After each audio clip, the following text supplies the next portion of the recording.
국회 특감을 위해서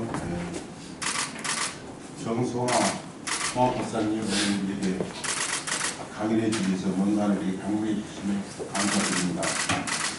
오늘 이 교육을 통해서 우리 의원님들 의정생활하는데 큰 도움이 되지 않을까 생각하고, 또 지금 주기 대선도 앞두고 있고 또 내년에 또 우리 지방선거도 있으니까 우리 의원님들 오늘 강의 잘 들으시고 많은 도움이 되시길 바라겠습니다. 감사합니다. 청년 서약서. 나는 논산시의회 의원으로서 분명한 국민들과 생활을 통하여 우리 사회의 진행적 환경들을 집결하고 공정하고 정의로운 사회를 만드는데 모범이 될 것을 다짐하면서 다음과 같이 선언합니다.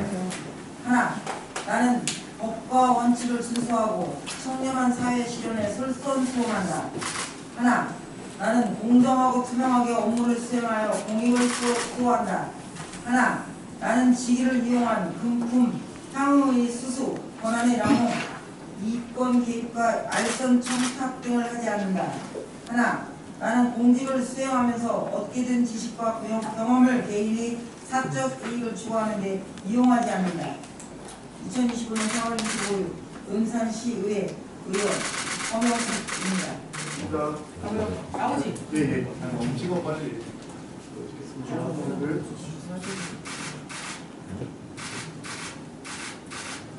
네.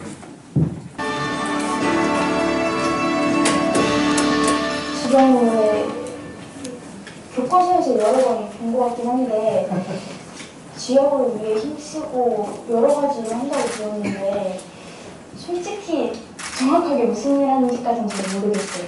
글쎄요. 어쨌든 지역 주민을 위해서 일하라고 뽑은 사람들이니까 자신의 이익보다는 주민들의 삶이 더 나아질 수 있도록 노력하지 않을까. 지방의회 의원도 주민의 대표니까 일단은 주민의 모범이 돼야 될 것 같아요. 그리고 다양한 지역 주민들의 의견에 귀 기울여주고 소통하는 자세도 중요할 것 같아요.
저희는 학생이잖아요. 그래서 어른들 위주의 정책 말고도 저희 학생이랑 청소년들한테 필요한 정책도 많이 만들어주셨으면 좋겠어요.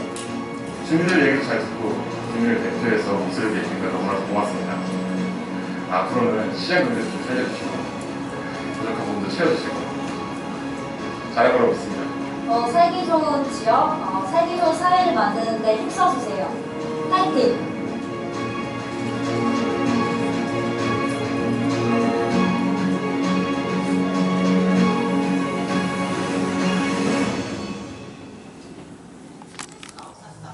어떻죠, 그죠?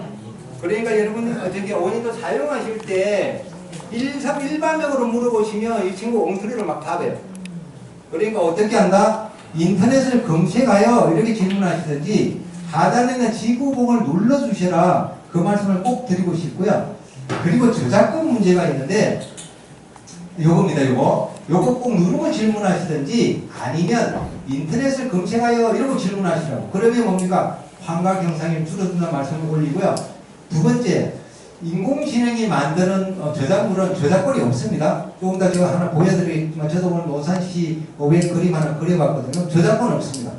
저작권은 없는데 출처 표기를 해야 되냐?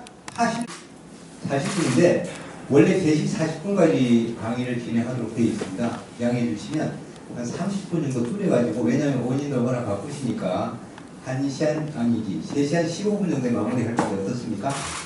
괜찮으십니까? 두 분은 오늘 기다리시다고 말씀드렸습니다. 그러면 어머니 3시와 3시 15분 사이 3시 7분에 마무리를 하도록 하겠습니다. 되시겠습니까? 네. 달려서 3시 7분에 마무리하도록 하겠습니다. 소개는 슬라이드로 가름하고요.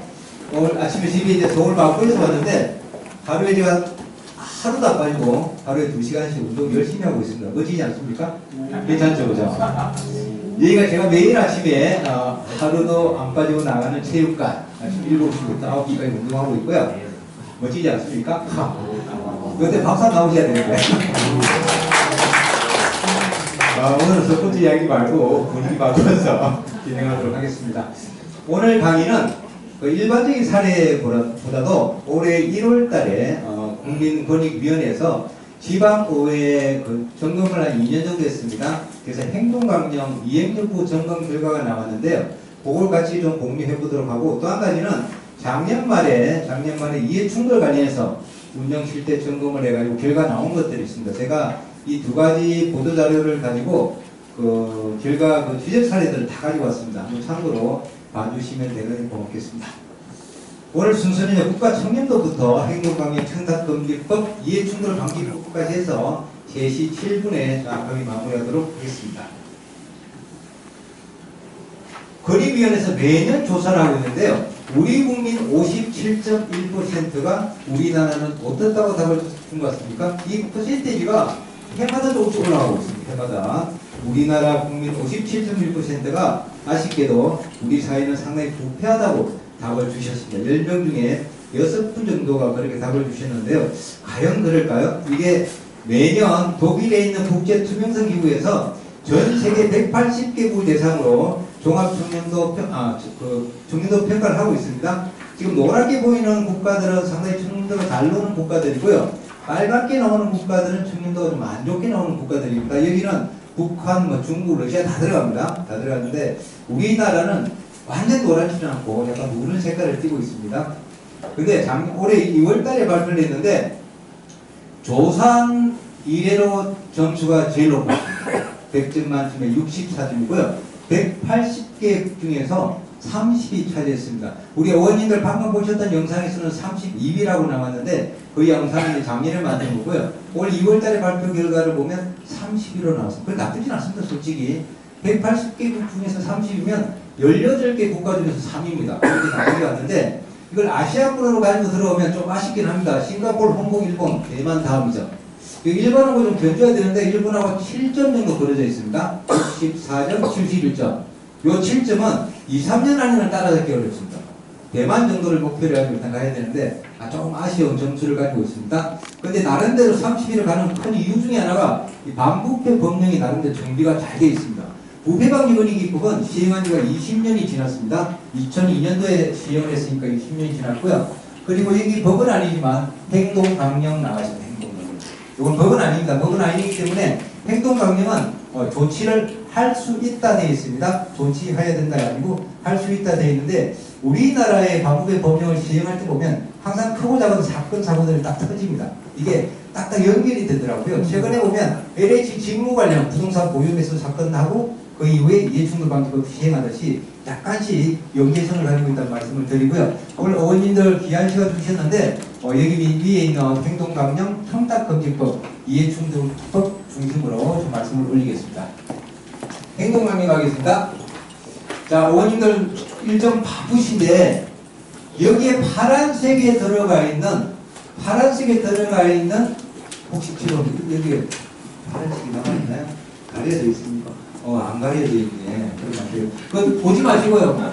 보지 마시고 안 되겠네. 이 맞추시면 어머님들 나가셔도 좋다고 그래 말씀드리려고 그랬는데 표지에 답이 있습니다. 여기에 그 표지 보지 마시고요. 여기에 있는 글자는 어느 기관을 가더라도 똑같습니다.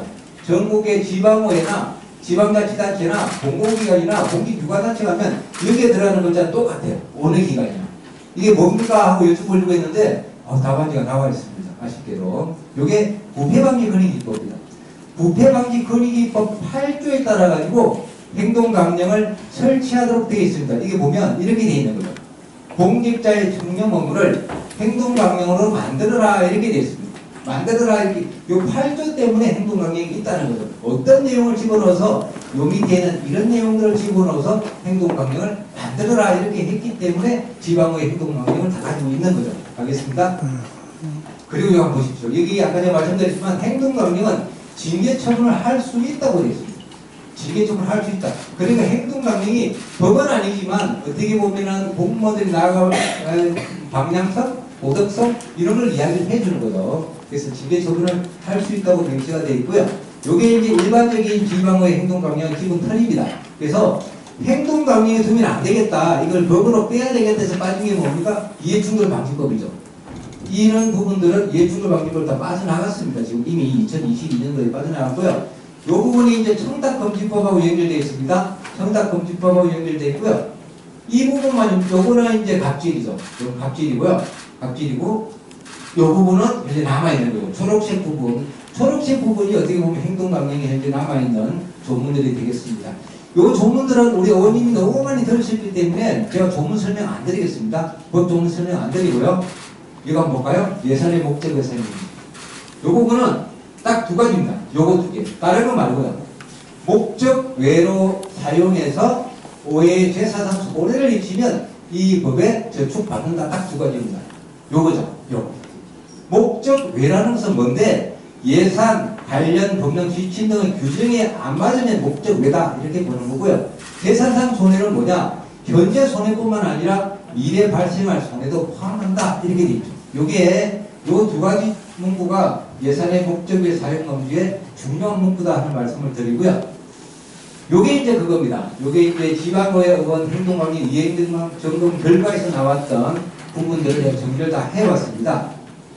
근데 뭐 우리 노사리는 이런 일 없으시겠지만 거의 회의 개최를 했다는 이력은 있는데 뭐 서류가 제대로 갖춰지지 않는 그런 부분들이 확인이 많이 되었고요. 밑에도 마찬가지입니다. 밑에도 민원처리 주민 간담회를 이유로 3차례에 걸쳐 같은 식당에서 회의를 했다고 되어 있으나 확인해 보니까 아니었다. 뭐 이런 것들이 거의 다 지적을 받았다는 거예요.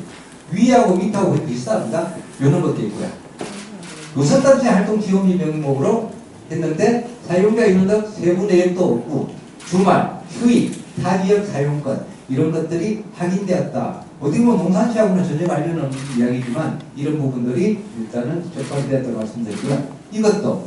이것도 각종 집회를 한다고 되어 있는데 뭐 회의나 회의를 한다고 되어 있는데 식당 몇 곳에 장부를 만들어 놓고 월별로 식사 대금을 결제한 그런 형태도 있었다 하는 말씀을 드리겠습니다. 밑에 부분 저런 부분들 요즘 더 있다는 생각이 들긴 한데 아무튼 저런 부분도 적발이 되었습니다. 이것도 마찬가지입니다. 뭐 예산에 그렇게 잡혔다는 밖에 없기 때문에 예산이 없었다는 얘기죠. 지금 어머님이 거기에 대해 개인적으로 혼자 참가했는데 지방의회 뭡니까 예산을 집행한 것. 국제 마라톤도 마찬가지입니다. 개인적으로 참가했는데 예산을 집행한 것. 이런 부분에서 적발됐죠. 밑에도 마찬가지입니다. 친목 등록, 볼링장 가신 거, 예산으로 한 거, 뭐 맥주 전문점 다녀오신 거. 이런 부분들이 적발이 되었다는 말씀을 드리겠습니다. 이것도 아래에 똑같습니다. 이것도 이제 숙박비 영수증하고 실제 뭡니까? 숙박은 이거 다른 부분들, 이런 부분들 확인되었고요. 지금 제가 저기 드렸던 자료에 거기 지금 다 사례들이 들어있으니까 시간 되실 때 한번 봐주시면 고맙겠습니다. 너무 강의만 쭉 나가시면은 부모님 재미없으시니까 간단하게 같은 영상 하나 보고요. 시간 맞춰가지고 정확하게 마친 시간 지키도록 하겠습니다. 알겠습니다.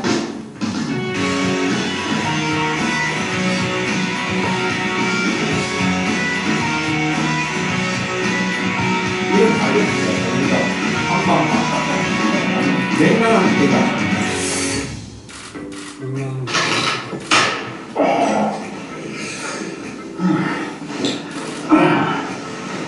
간만에 분위기도 업시킬 겸 회식 어때? 저는 거래처 약속이. 언니 상견례가 있어서. 저는 집에 장인어른이 오셔가지고. 얘기 잘한다. 했어. 눈 저거 달라. 같이 안 달라. 졸업실. 이거 경비 처리해. 네. 9시 한 9시? 12시 노래수죠? 이게 결부라고? 성준이 무슨 일이야? 아무리 봐도 이거 사적으로 쓰신 것 같은데 이걸 어떻게 경비로 처리하죠? 부장님께 여쭤봤는데 그냥 회식했다고 해. 뭐 그런 것까지 물어봐. 저 모르겠으면 김혜라도 물어봐. 라고 하셔가지고. 자꾸 이런 사람 만드시네. 성주인, 내가 비법을 한 번만 알려줄 테니까 잘 배워. 저거 나와.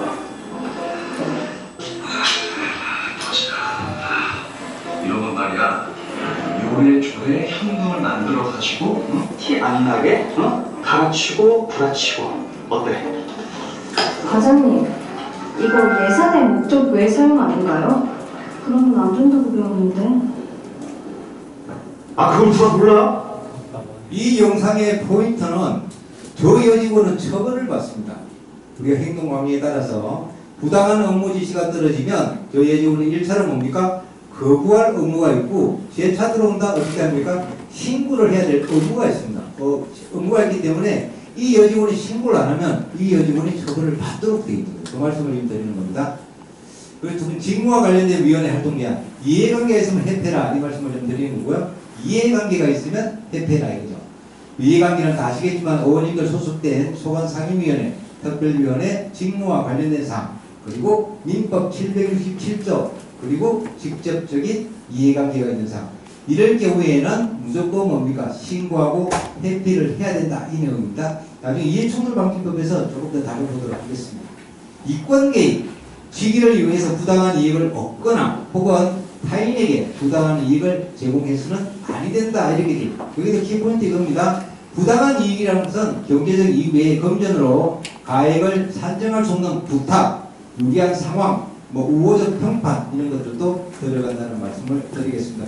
밑에 있는 미반 내신으로 진행하겠습니다. 인상적인 내용이라서 하겠습니다. 요것도 좀 헷갈리는데요. 좀 천천히 보겠습니다. 이거. 우리 지방의 명칭이나 시기를 사적 이익을 위해서 이용하거나 타인에게 이용하게 해서는 아니 된다 되어 있는데 여기 이제 중요한 거죠. 이 그림을 제가 그려봤거든요.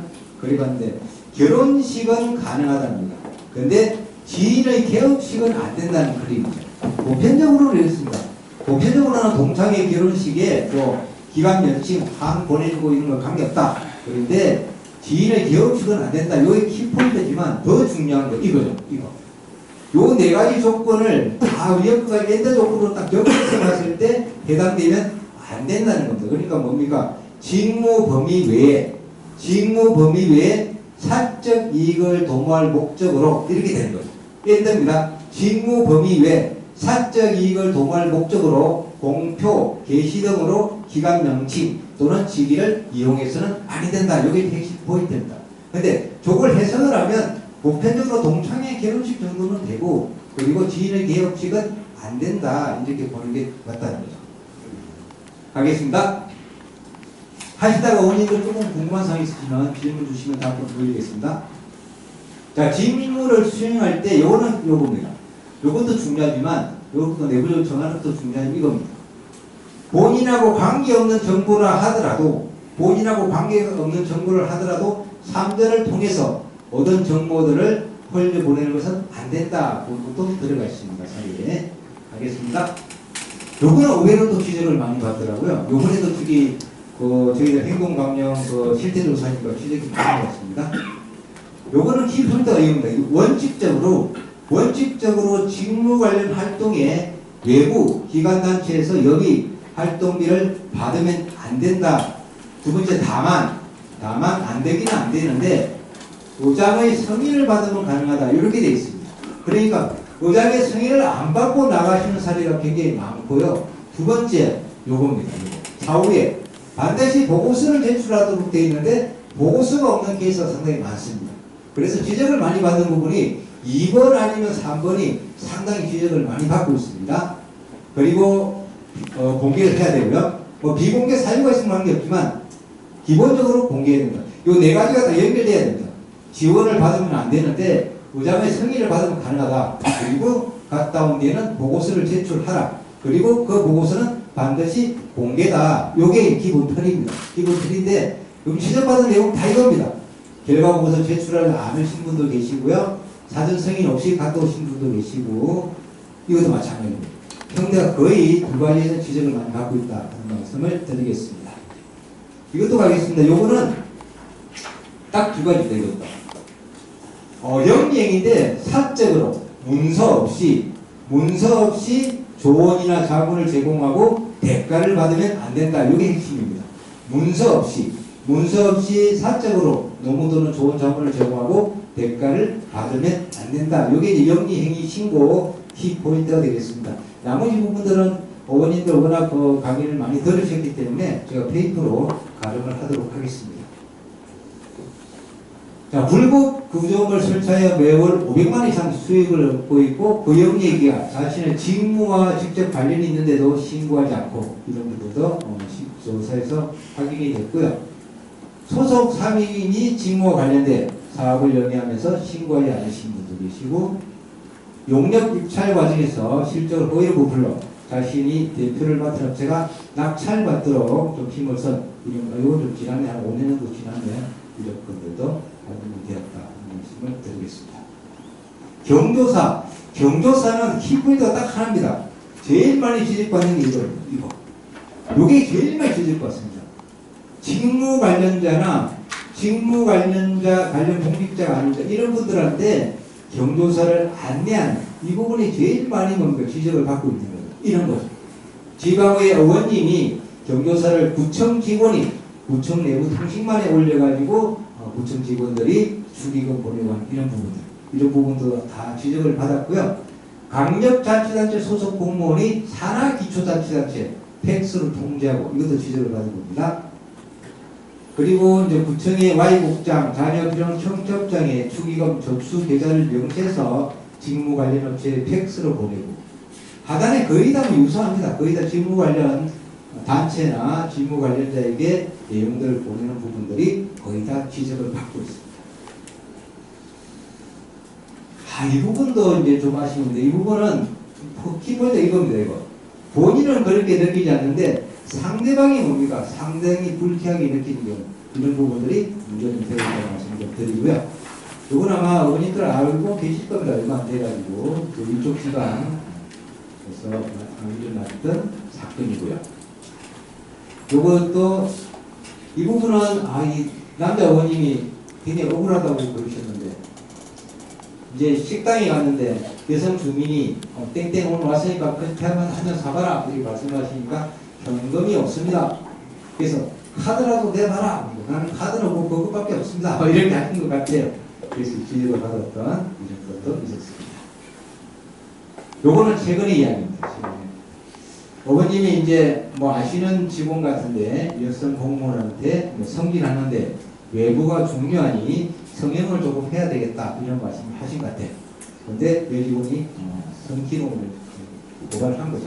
그런 것도 있었던 말씀을 드리겠습니다. 갑질 가겠습니다.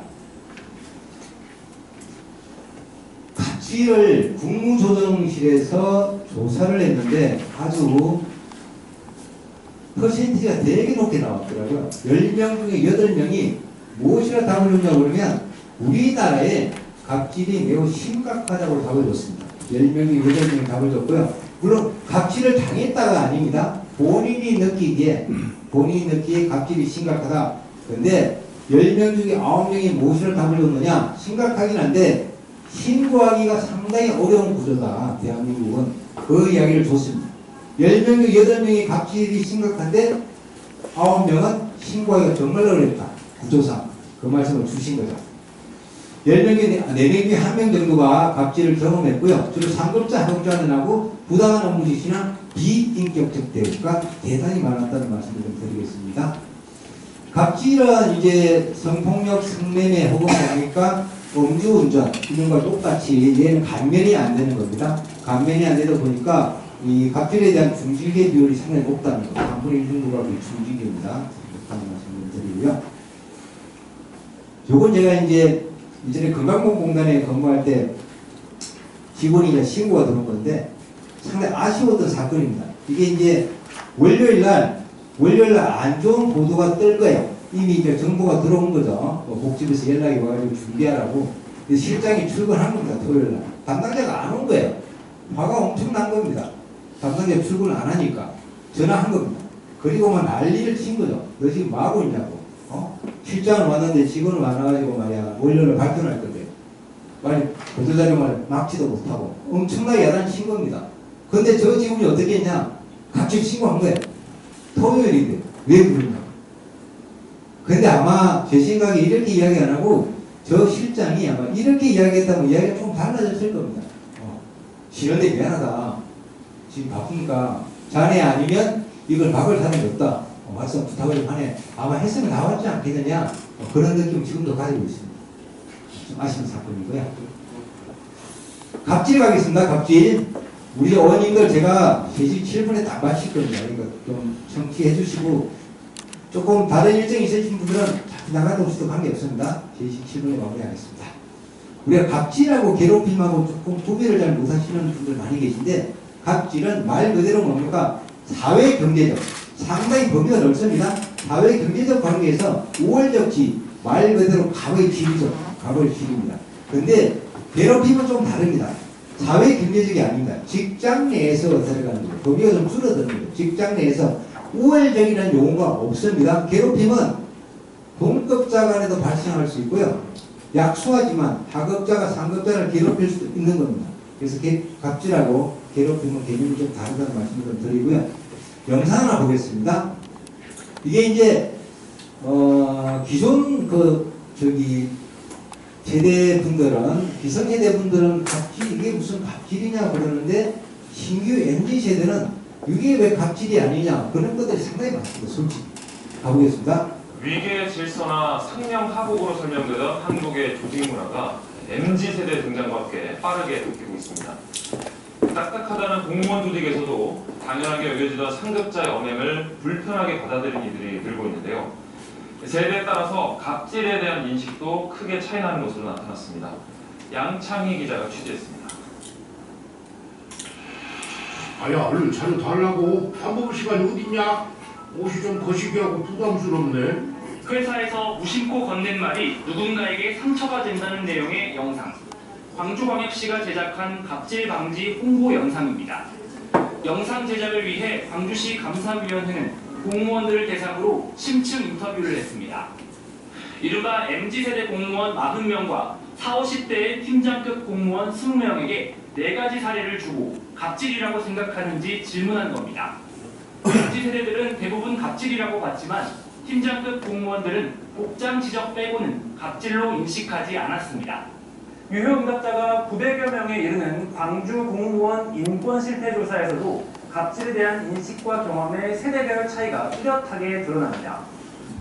20, 30대 공무원은 60% 이상이 직간접적 갑질을 경험했지만 50대는 38%만 겪었다고 답했습니다.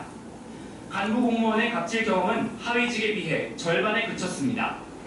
전국 곳곳에서 MZ 공무원들의 퇴사가 늘어나는 것도 이런 분위기와 무관하지 않다는 지적이 나옵니다. 소통회나 간담회 같은 경우에는 형식적으로 개최되는 경우가 많은 것 같습니다. 그래서 개별적인 의견들, 이 업무 결정 과정에서의 의견들이 더 적극적으로 반영될 수 있는 시스템 마련이 필요할 것으로 보여지고요. 공무원들이 가장 많이 꼽은 직장 내 갑질의 발생 원인은 경직된 조직 문화. 갑질 경험으로 인한 가장 큰 변화는 근무 의욕 감퇴였습니다. KBS 뉴스 양창입니다.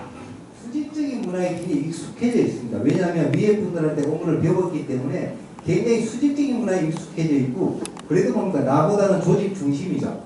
그래서 뭡니까 거의 토일 야근 마다않고 일을 했고 그리고 현실을 즐기기에는 좀 부담스럽죠. 어깨가 무겁다 보니까 미래를 위해서 저축하는 세대인데 요즘 세대는 절대 안 그렇다는 게 아닙니다.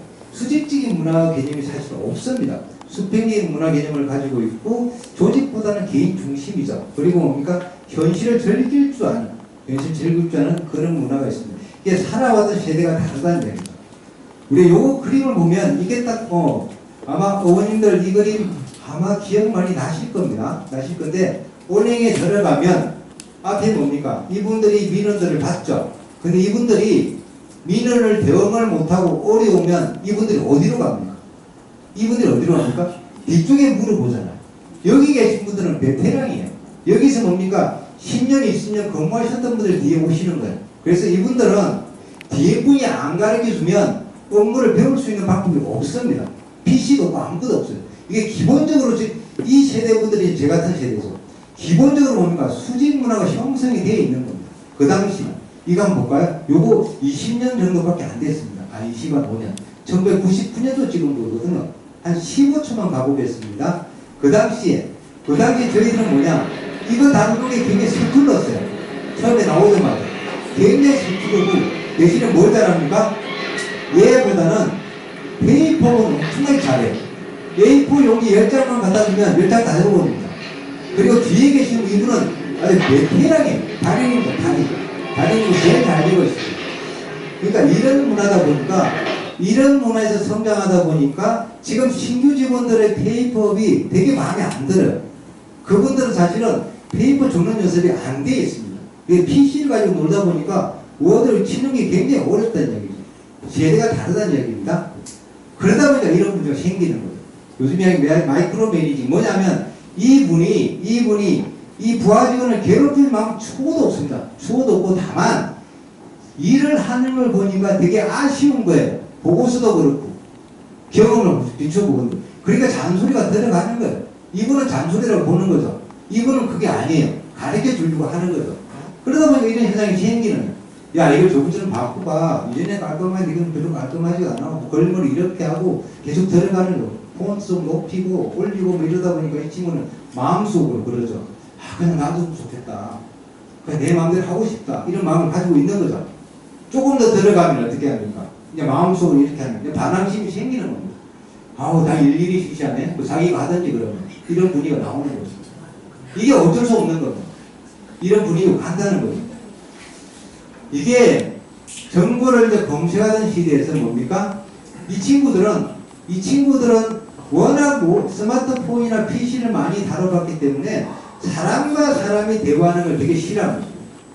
기본적인 스타일. 뭔가 중간에 매개체가 있어야 됩니다. 그리고 온라인 결제 이런 거 되게 좋아하죠. 그래서 얘가 안 있으면 이 친구는 이렇게 이야기하면 두려워하는 거예요. 연습이 안 돼 있습니다. 그래서 요즘 뭡니까? 이게 더 심할 겁니다. 저기 뒤에 이제 좀 젊으신 분들 계신데 저분들이 50대, 60대 되시면 신규로 들어오는 신입 직원들 감당 못합니다. 제가 보기엔 감당 못합니다. 감당이 아마 안 될 겁니다.